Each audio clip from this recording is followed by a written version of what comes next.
Last month, after finishing my studies at State Community College, I, Shirley, graduated successfully. My academic journey was made possible by a full scholarship, as my parents had clearly stated from the beginning that they wouldn't be supporting me financially. This arrangement was acceptable to me, as I wanted to avoid being a financial burden. During those 4 college years, I worked at The Grind, a coffee shop close to the campus, saving up enough to purchase a decent laptop for my studies and replace my phone when it stopped working. However, what really troubled me was observing my parents financially assist my elder sister, Janet, whenever she visited. Janet, married to Greg for 5 years, is a mother to 4-year-old Tommy and 2-year-old Sarah. Every visit, my parents would discreetly hand Janet money, with Mom saying things like, "Here's a little something for groceries," while Dad suggested using the cash for new clothes for the kids. After witnessing this several times in a month, I confronted Mom in the kitchen, asking why they never extended financial help to me. Trying to keep my tone controlled, I inquired, "How come you guys helped Janet out with money, but you've never offered to assist me with anything?" Mom's expression turned stern, replying, "Janet has children to care for. Shirley, you only have yourself." End of discussion. On the day of my graduation, my parents organized a party at home. While I should have felt happy, I knew they would use this event as another chance to flaunt their supportive parenting. "We'll handle everything," Mom had assured me, instructing me to enjoy my special day. Later, I discovered this meant using the $500 I had saved over 2 months to fund the party. They invited family and church friends, basking in praises like, "You two have done such a wonderful job with your girls," from my Aunt Marge, "and the way you support them is just amazing," added Dad's colleague. I stood there with a faux smile, biting my tongue to refrain from exposing the reality. As the event dwindled, my Uncle Pete approached me near the punch bowl, asking, "So Shirley, what's next for you? Any plans now with that degree?" I replied, "I'm planning to find a job and rent my own place," but before I could continue, Mom interrupted with an arm around me. "Oh, Shirley doesn't need to rush into renting," she said sweetly. "She can stay with us for now and save on rent." Surprised, I glanced at her, as this was news to me. "That's so generous of you, Linda," Uncle Pete complimented.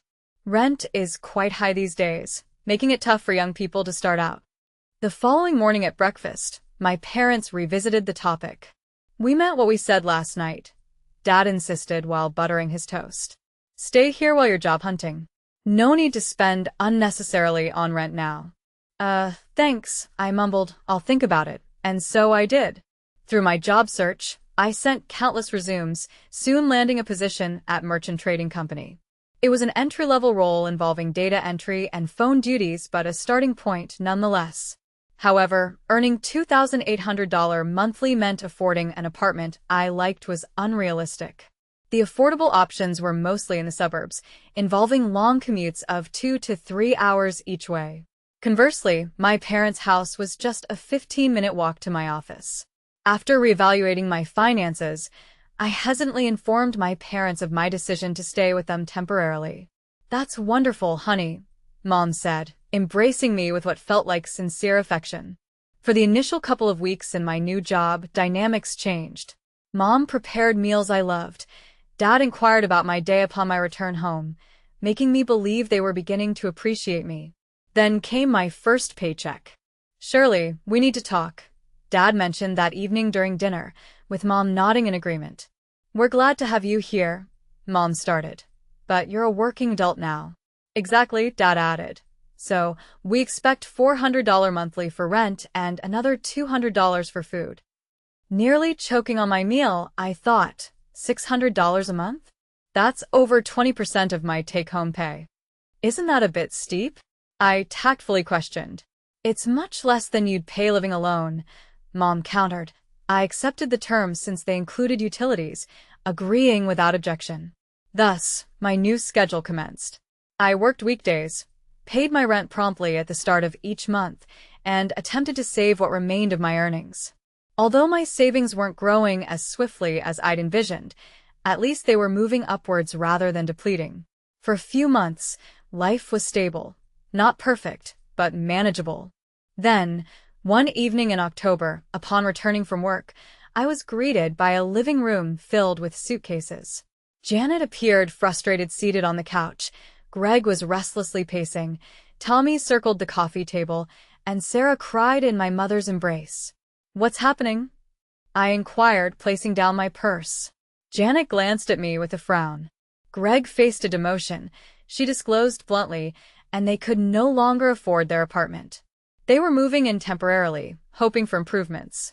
Despite forcing a smile, internally I was distressed, sensing this wouldn't end well for me. My concerns about Janet moving in were validated quickly. My life turned sour. Janet didn't work.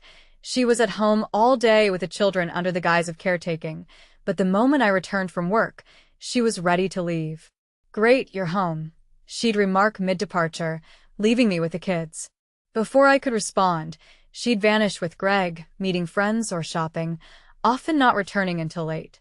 Initially, I didn't mind, as I adored my niece and nephew, but after 2 weeks, exhaustion set in. My day involved work and returning home for childcare until 8. Personal tasks like laundry, meal prep, or even showering were postponed to midnight, leaving me drained. During dinner one night, I confronted them. "I can't keep handling the kids every night. I'm exhausted after work." The table went silent.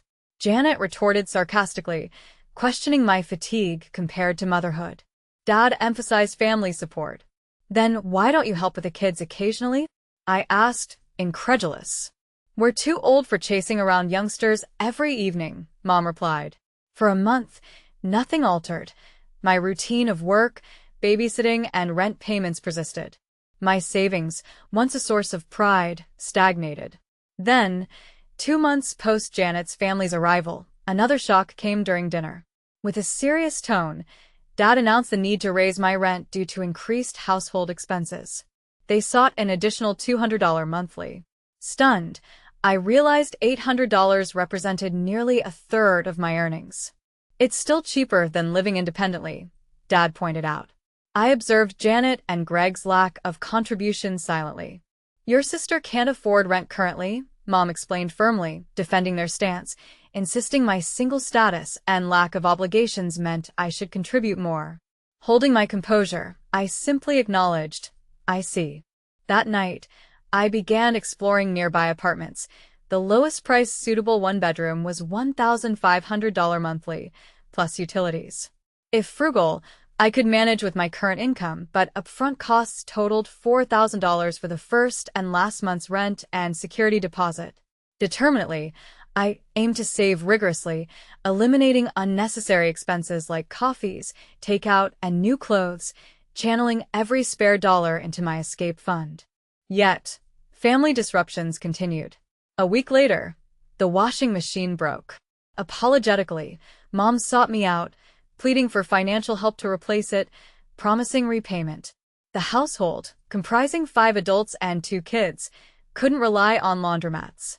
Reluctantly, I spent $700 on a new machine. A month later, upon inquiring about repayment, Mom accused me of ingratitude, reminding me of my upbringing and cutting off any further discussion about the reimbursement. Feeling slapped, I stepped back as the financial hits kept coming. First, Tommy and Sarah had ruined the living room furniture, decorating the sofa with crayons, spilling juice on the armchair, and leaving mysterious tears in the upholstery. Dad reminded me Thanksgiving was nearing. "The whole family will be here. We can't let them see this mess," he said. Another $1,200 vanished. Subsequently, a $150 coffee maker, a $200 microwave, and a $500 dishwasher were deemed emergencies, each presented as the last request. My savings dwindled while my hoped-for $4,000 savings goal slipped away. Then December arrived, bringing cold weather and a new predicament. "The roof is leaking," Dad declared one morning.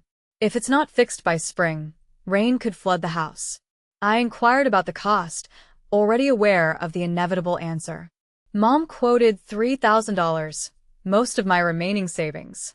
Despite the cost, I agreed. After all, it was my home too.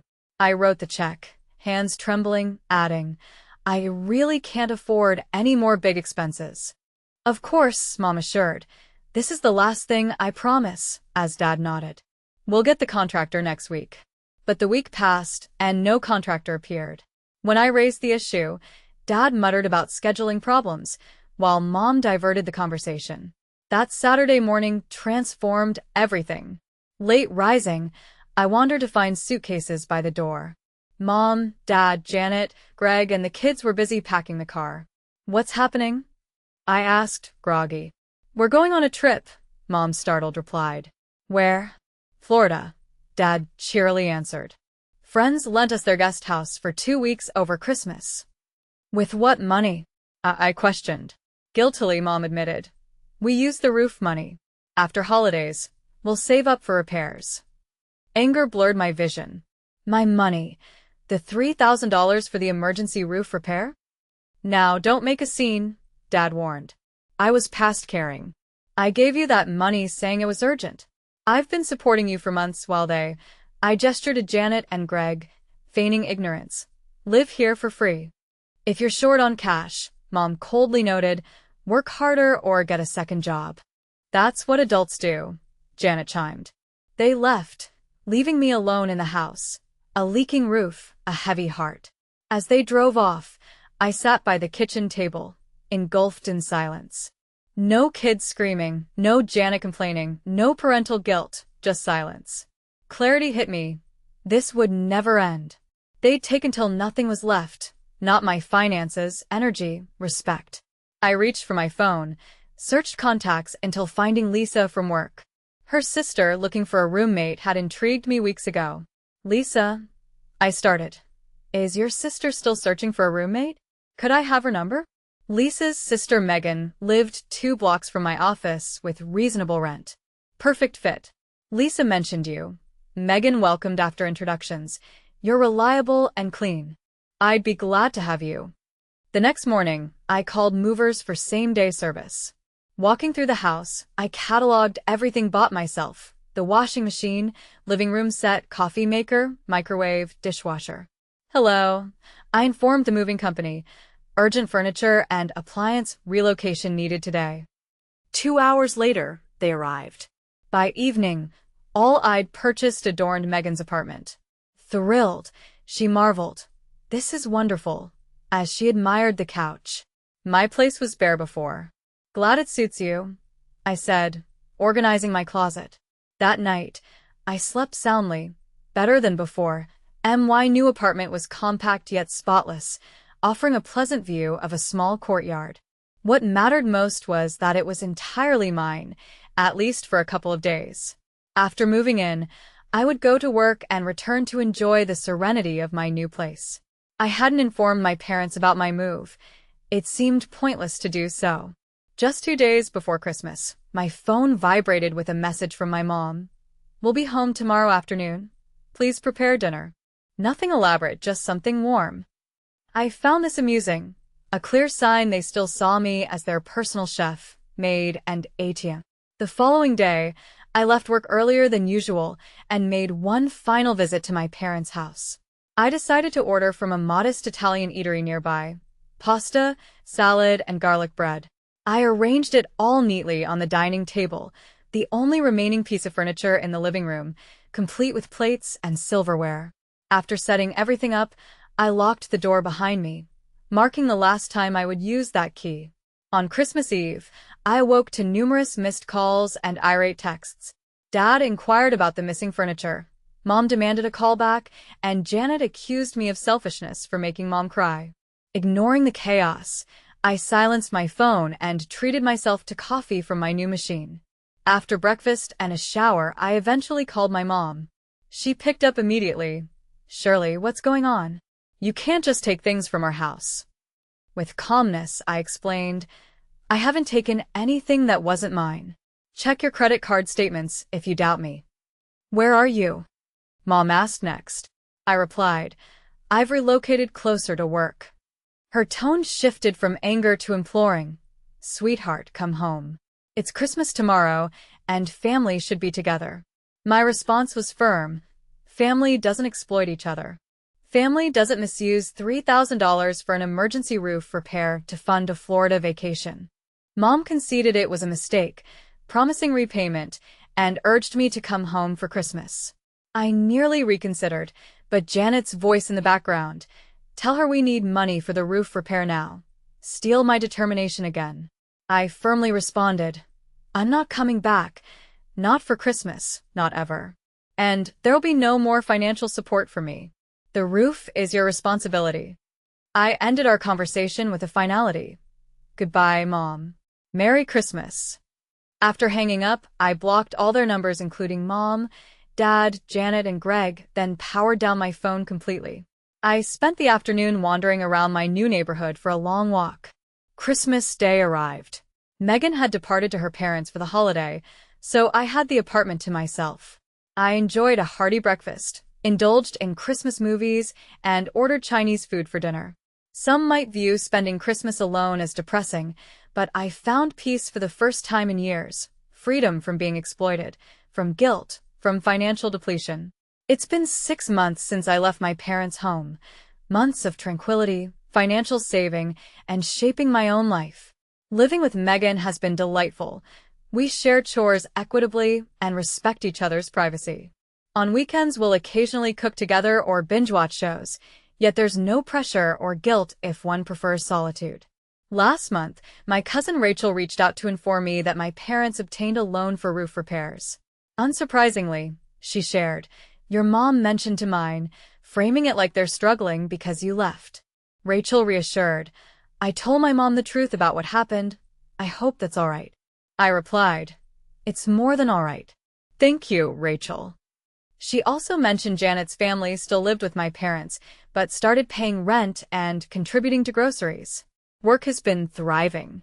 2 months ago, I was tasked with leading a small project team, and it was a resounding success. Yesterday, my boss summoned me to her office. "Shirley, your work has impressed me.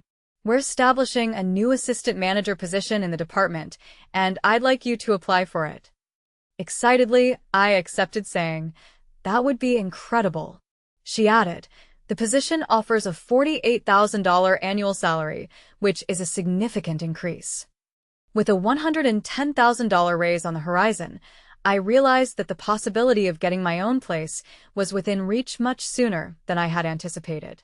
That evening, I started scrolling through apartment listings online. A modest one-bedroom close enough to work to walk seemed ideal. A couple of options matched my budget and were available in June or July, perfect if the promotion became mine. Additionally, I've been exploring interior designs, just ideas, nothing extravagant, to personalize my future space. I began creating a digital mood board filled with color palettes, furniture styles, and organization tips. Light blues and grays with hints of yellow, minimalist furniture, abundant greenery, a serene space that's all mine. A recent trip to Target took an unexpected turn when I spotted Mom, Dad, and Janet in the home goods aisle.